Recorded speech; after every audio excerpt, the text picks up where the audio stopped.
মনে রাখবেন, তৃণমূল কংগ্রেস এমন একটা দল যার জন্ম হয়েছে রাজপথের ধুলোয়, আন্দোলনের মাধ্যমে, লড়াইয়ের ময়দানে, হার না মানা মানসিকতার মধ্যে দিয়ে।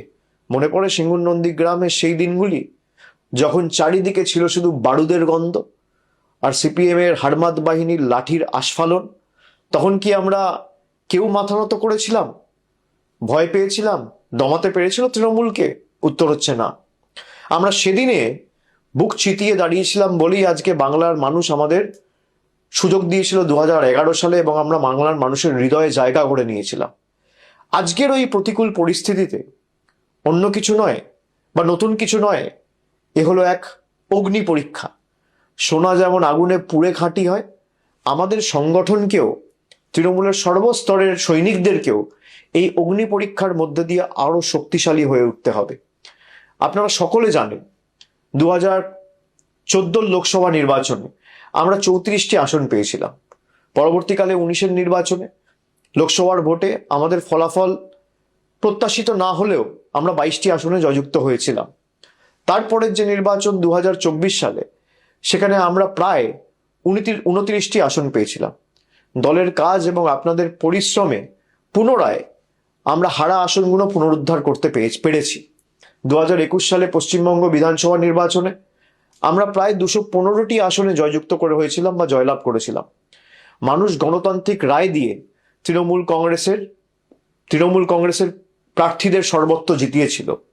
এবং আমি বিশ্বাস করি,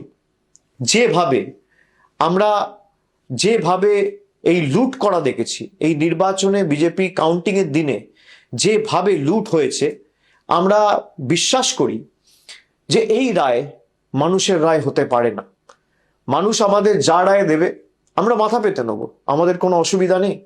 সে 80 হতে পারে, সে 8 হতে পারে, সে 10 হতে পারে, সে 50 হতে পারে, সে 100 হতে পারে, সে 200 হতে পারে। কিন্তু 100-র বেশি আসনে কাউন্টিং এর দিন যেভাবে একতরফা লুট করেছে কেন্দ্রীয় বাহিনীকে ব্যবহার করে, আমরা নিশ্চিতভাবে আগামী দিন বিচার ব্যবস্থার কাছে বিচার চাইব।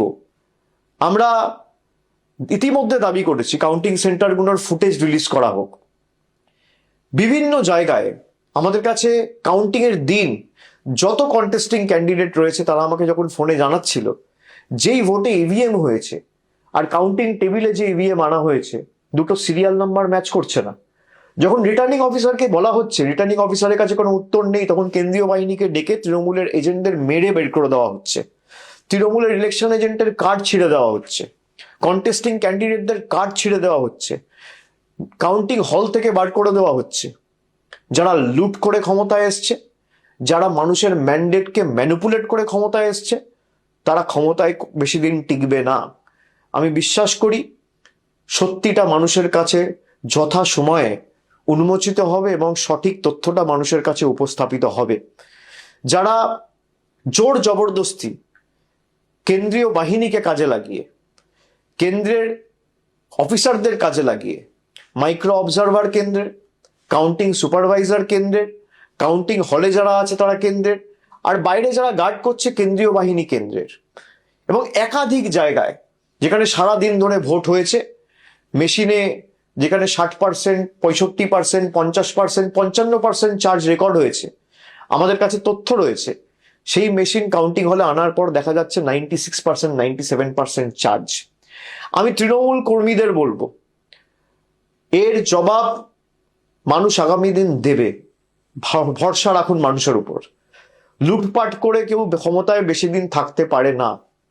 যারা রাষ্ট্রশক্তিকে ব্যবহার করে, পুরো দেশের এজেন্সিদের ব্যবহার করে বাংলায় লুট চালিয়েছে, যেদিনকে কেন্দ্র সরকার ক্ষমতা থেকে যাবে বা যেদিনকে এদের লোকসভা ভোটে পরাজয় হবে, সেদিনকে বাংলার গদিটাও মানুষের রায়ে এক রাতে চলে যাবে, এই বিশ্বাস আমি রাখি।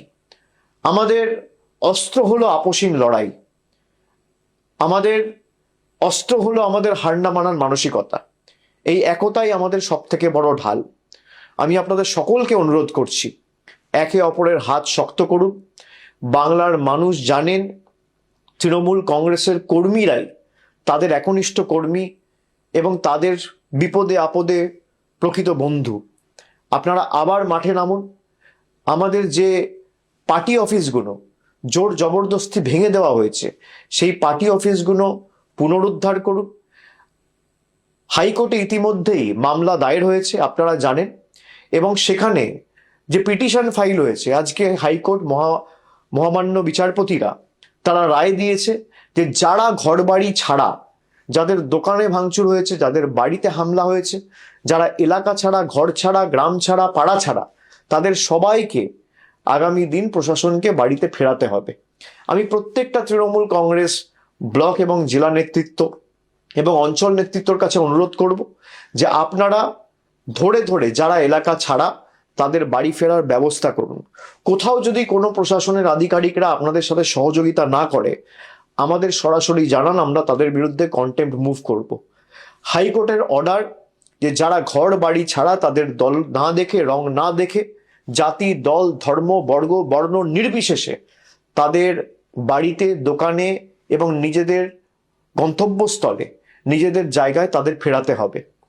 আমি সকলকে অনুরোধ করব যে যারা বাড়ি ছাড়া রয়েছেন, ব্লক এবং জেলা নেতৃত্ব যেখানে আমাদের প্রতিনিধিরা আছে, এমএলএ এমপিদের সাথে যোগাযোগ করুন। পঞ্চায়েত স্তরের নেতৃত্ব যারা আছে তাদের সাথে যোগাযোগ করুন। আর যেখানে সমস্যা হবে আমাকে সরাসরি জানান। ফেসবুকের মাধ্যমেও আপনারা জানাতে পারেন, এখানে আপনারা কমেন্টের মাধ্যমেও জানাতে পারেন বা মেসেজ করেও জানাতে পারেন। আমাদের দলের তরফ থেকে যতটা আইনি সাহায্য সহযোগিতা করা যায়, আমি নিশ্চিতভাবে প্রত্যেকটা তৃণমূল কর্মীর পাশে দাঁড়াবো, যাতে যত দ্রুত সম্ভব আপনারা আপনাদের বাড়িতে, এলাকায়, গ্রামে ফিরতে পারেন। দলীয় সভাগুলিতে একজোট হয়ে আমাদের আগামী দিন কাজ করতে হবে। আমাদের পতাকাটা যখন জোড়া ফুল এবং আমাদের লড়াই সংগ্রামের মধ্যে দিয়ে যখন জন্ম, তখন মাথায় রাখতে হবে আমাদের পতাকাটা আবার সসম্মানে খুব শীঘ্রই আকাশে ওড়ানোর দায়িত্বটা প্রত্যেক তৃণমূল কংগ্রেস কর্মী সমর্থককে নিতে হবে। তখন দেখবেন বাংলা থেকে আতঙ্কের কালো মেঘ সরে গেছে। জেলা সভাপতি ও জেলা নেতৃত্বদের নিয়ে মিটিং, সভার আয়োজন আপনারা করুন, কিন্তু সেখানে কেউ কোনো উস্কানিমূলক কথা বলবেন না। এটা আমাদের কৃষ্টি সংস্কৃতি নয়। আমাদের সভা হবে শান্তির বার্তা, সম্প্রীতির বার্তা, ঐক্যের ডাক দেওয়ার জন্য। দলীয় কর্মীদের বলবো আপনারা শক্ত থাকুন, দল আপনাদের পাশে আছে। আমি গত 10 দিন ধরে সবার সাথে কথা বলে কারা কারা ঘর বাড়ি ছাড়া তার তালিকা তৈরি করে আমরা হাইকোর্টে জমা দিয়েছি। আমি প্রত্যেকের সাথে নিজে কথা বলে যতটুকু পেরেছি, কোন কর্মী কোন অঞ্চলে বাড়ি ছাড়া, কার বাড়িতে আক্রমণ হয়েছে, কার পরিবারের বৃদ্ধ মা বাবার উপর আক্রমণ হয়েছে, তার পুঙ্খানুপুঙ্খ তালিকা আমরা তৈরি করেছি গত 7 দিন 10 দিনে। তৃণমূল ছেড়ে দেওয়ার লোক নয়। মনে রাখবেন, বাংলার মানুষ কোনোদিন অশান্তি পছন্দ করে না।